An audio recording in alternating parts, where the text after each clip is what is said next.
This is Govind Kumar from Career Mental Classes. We are going to start a new chapter, Coordinate Geometry from class 9. Let's start. इसमें सबसे पहले question आता है कि कोई भी बच्चा किसी भी टॉपिक में कब इंटरेस्ट लेता है, जब उस टॉपिक का वो अपना लाइफ में, जनरल लाइफ में उसको यूज़ कर सके। यदि वो यूज़ कर पा रहा है तो उस टॉपिक में वो इंटरेस्ट लेगा।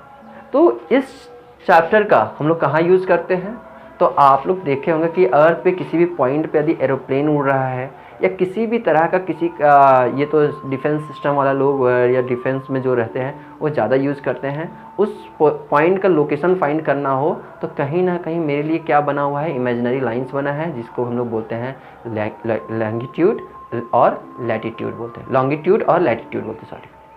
तो यहाँ पे जिस तरह से लैटिट्यूड और लॉन्गिट्यूड होता है, उसी तरह कोऑर्डिनेट ज्योमेट्री में भी दो लाइन होता है, दो म्यूचुअली परपेंडिकुलर लाइन होता है। और इस दो म्यूचुअली परपेंडिकुलर लाइन के थ्रू ही हम किसी भी पॉइंट का हम लोकेशन फाइंड करते हैं। जिस तरह अर्थ का दो इमेजिनरी लाइंस होता है, लैटिट्यूड और लॉन्गिट्यूड, उसी तरह यहाँ पे भी दो लाइन होगा, एक एक्स एक्सिस और एक वाई एक्सिस। इस लाइन को हम क्या कहेंगे, एक्स एक्सिस, और इस लाइन को हम क्या कहेंगे, वाई एक्सिस। ठीक है, ये देखिए, ये दोनों परपेंडिकुलर लाइन ड्रॉ करने से हुआ क्या कि मेरा चार पार्ट में डिवाइड हो गया, एक पार्ट, दो पार्ट, थर्ड पार्ट और फोर्थ पार्ट। इस चार पार्ट में से फर्स्ट पार्ट को बोलेंगे हम लोग फर्स्ट क्वाड्रेंट, फर्स्ट क्वाड्रेंट। इस सेकेंड पार्ट को हम लोग बोलते हैं सेकेंड क्वाड्रेंट। इस थर्ड वाले को क्या बोलेंगे हम लोग, थर्ड क्वाड्रेंट। और इस को हम लोग बोलेंगे fourth quadrant. We call it fourth quadrant. ये दो म्यूचुअली परपेंडिकुलर लाइन ड्रॉ करते हैं तो ये चार पार्ट में डिवाइड होता है, और इसे हम कहते हैं first quadrant, second quadrant, third quadrant, fourth quadrant. अब आप देखिए कि यहाँ पे इस पॉइंट जहाँ कट किया इसको ओ बोलते हैं, इसका नाम क्या होता है, ऑरिजिन कहते हैं। ठीक है, और नंबर लाइन में आप जानते हैं कि नंबर लाइन होता है तो ये जीरो है, इधर क्या लिखते हैं, पॉजिटिव 1 2 3 4 ऐसे लिखते हैं, -1 -2 -3 ऐसे लिखते हैं। उसी तरह यहाँ भी कोऑर्डिनेट ज्योमेट्री में हम क्या करते हैं, इधर पॉजिटिव देते हैं, जैसे 1 2 3 4 5 6 7 8 9 10 दे दिए। इधर क्या लेंगे, नेगेटिव लेंगे, -1 -2 -3 -4 -5 -6 -7 -8 -9 और -10। ठीक है, यहाँ ओरिजिन है तो ऊपर पॉजिटिव 1 2 3 4 5 6 7 8 9 और 10। उसी तरह नीचे पॉजिटिव नेगेटिव, तो इधर -1 -2 -3 -4 -5 -6 -7 -8 -9 और -10। ठीक है, तो यहाँ पे क्या है कि आप देख पा रहे हैं कि दो म्यूचुअली परपेंडिकुलर लाइन है, जहाँ पे कट किया दोनों लाइन उसको हम ओरिजिन बोलते हैं, और इधर हम पॉजिटिव लेते हैं, जैसे नंबर लाइन पे पॉजिटिव लेते हैं, नेगेटिव लेते हैं, उसी तरह इधर पॉजिटिव देंगे, इधर नेगेटिव, फिर ऊपर पॉजिटिव नीचे नेगेटिव। इस लाइन को हम लोग बोलते हैं एक्स एक्सिस, इस लाइन को हम लोग बोलते हैं वाई एक्सिस। ठीक है, अब देखिए यहाँ पे साइन क्या होगा, तो सबसे पहले जैसे हम लोग लिखते हैं इस फॉर्म में, एक्स कॉमा वाई के फॉर्म में, किसी भी पॉइंट का लोकेशन यदि फाइंड करना है, ये एक्स क्या है, इसको हम लोग बोलते हैं, ये दोनों पॉइंट मिलता है, इसको एक ही पेयर में हम लोग लिखते हैं, जिसको हम लोग बोलते हैं ऑर्डर्ड पेयर।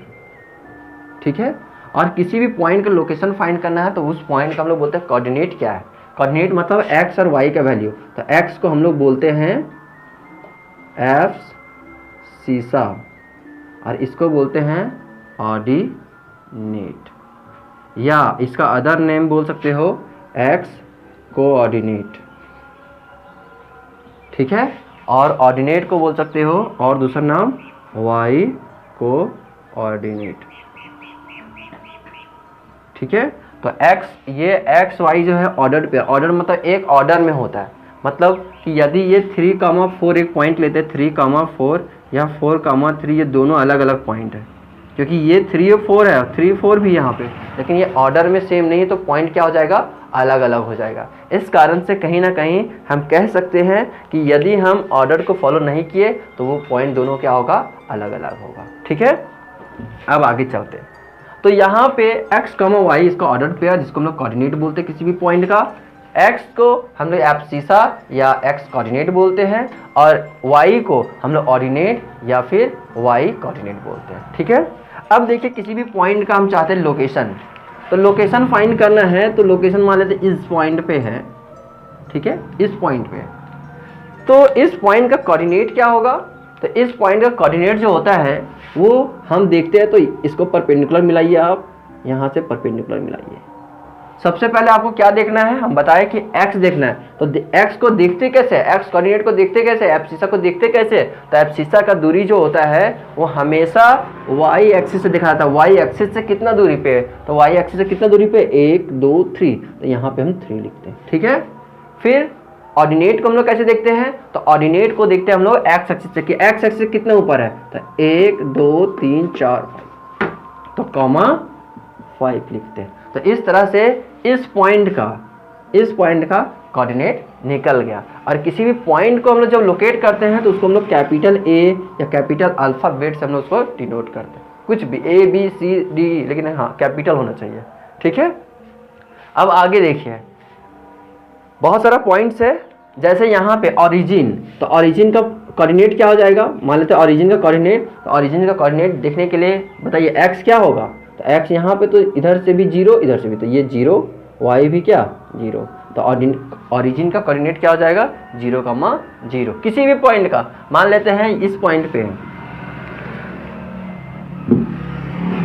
इस पॉइंट का है, मान लेते हैं ये पॉइंट का, तो इसका क्या होगा, तो इसको देखने के लिए क्या करना होगा, आपको परपेंडिकुलर लाइन बनाना होगा। तो ये क्या हो जाएगा, पहले क्या लिखेंगे, यहाँ पे कोऑर्डिनेट b नाम देंगे, पहले क्या है -6, तो -6 क्योंकि x का दूरी है, यहाँ से क्या है -6, और फिर y का तो क्या हो जाएगा 7। ठीक है, तो b का कोऑर्डिनेट क्या हो जाएगा, -6,7। ठीक है, उसी तरह किसी भी पॉइंट का लोकेशन बता सकते हैं, या फिर कोई यदि तुमको पॉइंट लोकेट करना है, मान लेते हैं कि क्वेश्चन में ही दे दिया जाएगा कि -9,2 करना है आपको, -9,-2, तो आप कैसे करेंगे, तो -9, पहले ये देखिए -9 है, तो इस साइड देखना है, फिर -2 इस साइड, मतलब किस क्वाड्रेंट में लाई करेगा, ये थर्ड क्वाड्रेंट में, तो -9 कैसे, इधर से आओगे तो -9 यहाँ आएगा और -2 इधर, तो -9 कहाँ से, इधर से दूरी लेंगे, तो ये हो गया, और फिर इधर से -2 ये हो गया, मतलब ये वाला लाइन कहीं ना कहीं आएगा। तो इस पॉइंट यदि C लेते हैं तो यही हो जाएगा -9 -2। अब देखिए किसी भी, ये सारा पॉइंट आप लोकेट कर सकते हैं बहुत सारा। उसके बाद आता है कि यदि कोई भी पॉइंट है, यदि एक्सिस पे लाई करेगा, एक्सिस मतलब मान लेते हैं x एक्सिस या y एक्सिस, तो कोऑर्डिनेट क्या होगा, तो किसी भी पॉइंट यदि x एक्सिस, यदि any point lies on x axis, तो उसका कोऑर्डिनेट क्या होगा, देन कोऑर्डिनेट b हमेशा यदि x एक्सिस पे लाई करेगा तो हमेशा x होगा और y 0 होगा, मतलब ये वाला पार्ट ऑर्डिनेट एलवेज भी 0, और यदि तुम्हारा y एक्सिस पे रहेगा तो हमेशा एब्सिसा भी 0। ठीक है, यदि यही बात यहाँ पे हम लिख दे सेम चीज़, और यहाँ पे y एक्सिस दे दे, तो देन यहाँ पे कोऑर्डिनेट b, यदि हम इसको यहाँ लिख दे तो 0, b इस फॉर्म में हमेशा पाया जाएगा, हमेशा उसमें एब्सिसा जो है वो 0 होगा। ठीक है, ठीक है, अब बात करते हैं हम लोग, जैसे यहाँ पे किसी भी पॉइंट का, मान लेते हैं इस पॉइंट पे, यहाँ पे मान लेते हैं इस पॉइंट पे, यहाँ पे m ले लो, इसका क्या होगा कोऑर्डिनेट, तो देखिए हम बताए कि y एक्सिस पे है ये, तो y एक्सिस पे है तो x हमेशा क्या होगा, देखिए 0, b में है तो 0, अब देखिए y -6 पे है तो -6, ठीक है।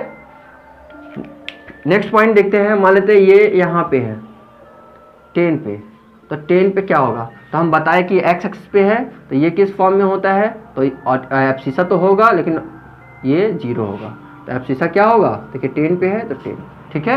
इस तरह से कोऑर्डिनेट ज्योमेट्री को हम लोग पढ़ते हैं और किसी भी पॉइंट का हम लोग कोऑर्डिनेट निकाल सकते हैं। और ये बहुत ही इंटरेस्टिंग टॉपिक है क्योंकि इसी से जुड़ा हर एक चैप्टर जुड़ा होता है। 9th में आप पढ़ रहे हैं इसको, बस इतना ही पढ़ना 9th में। ग्राफ थोड़ा पढ़ना है, ग्राफ हम नेक्स्ट वीडियो में बताएंगे आप लोग को, लेकिन इसमें आपको इतना पढ़ना है। आप स्क्रीनशॉट ले सकते हैं और आप इसको अच्छे से देख लीजिए। किसी तरह का प्रॉब्लम होगा तो आप कमेंट बॉक्स में कमेंट कर सकते हैं और लाइक एंड सब्सक्राइब कीजिए। Thank you.